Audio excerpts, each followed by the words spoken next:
So I'm celebrating a minor success. Actually, I think it would be almost a major success in that I got the turntable working.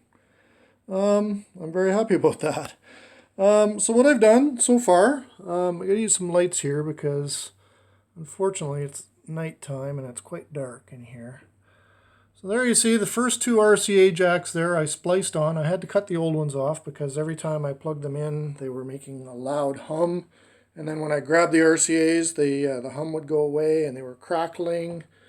So I assumed just right off the bat that it was the RCA connections, and I was dead right. So I spliced on two new ones and plugged it into the phono one on my Pioneer SA9500-2. And as you can see, right there is my phono input. So I've looked up the settings on my cartridge, and I had to go back to the Stanton for now. The reason is I don't have the M2 sized screws in order to put my other Shure cartridge on.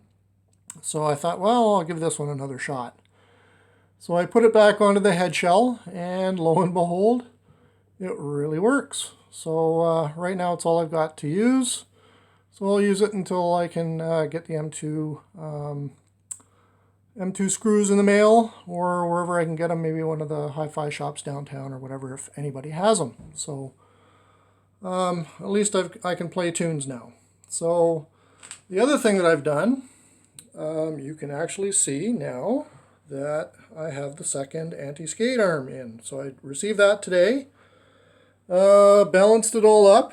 I do have, I'll just show you here, sorry for the dark, but so I got this digital gauge, and I've got the Stanton. I looked up the Stanton quadraphonic cart online, and it's supposed to track at 2 grams. So I set the scale at 2 grams, and my anti-skate is set for 2 grams with the weight hanging over, and it really sounds good.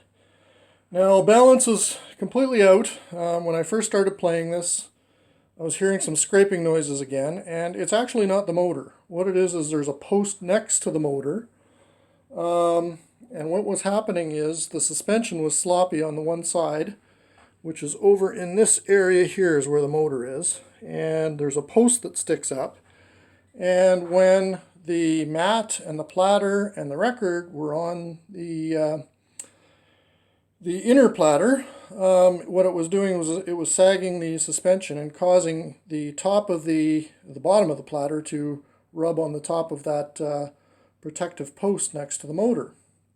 So I had to take the bottom off, which was a real pain in the butt.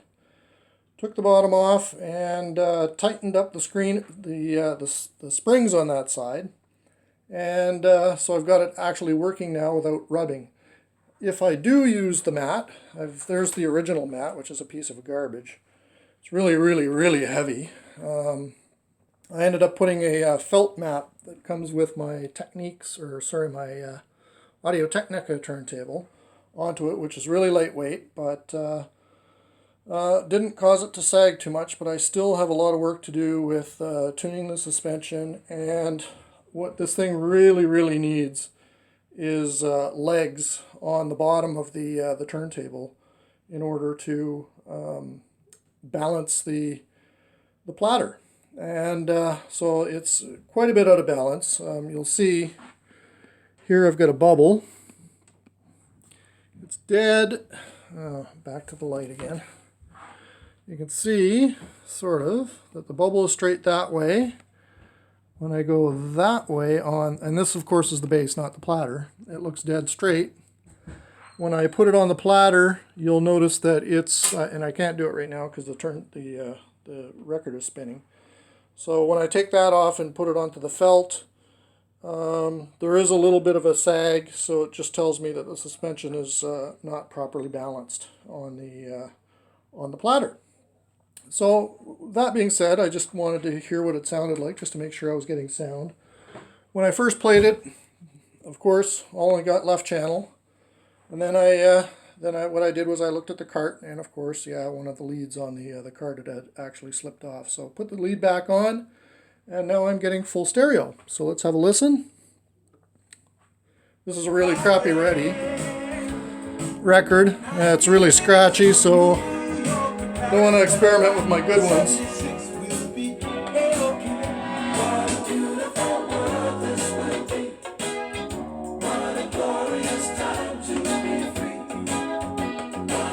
You can hear the scratching and everything, and that's the record. It's not the platter.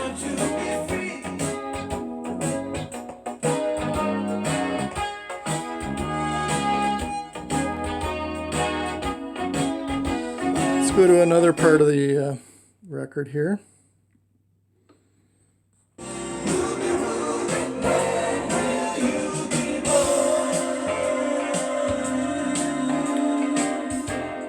And of course the mic on this thing doesn't do it justice, but it's a lot cleaner sounding than my Audio Technica for sure.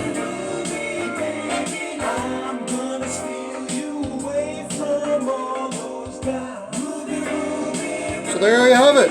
Minor success. Still lots of work to do, but I'm happy that it at least works.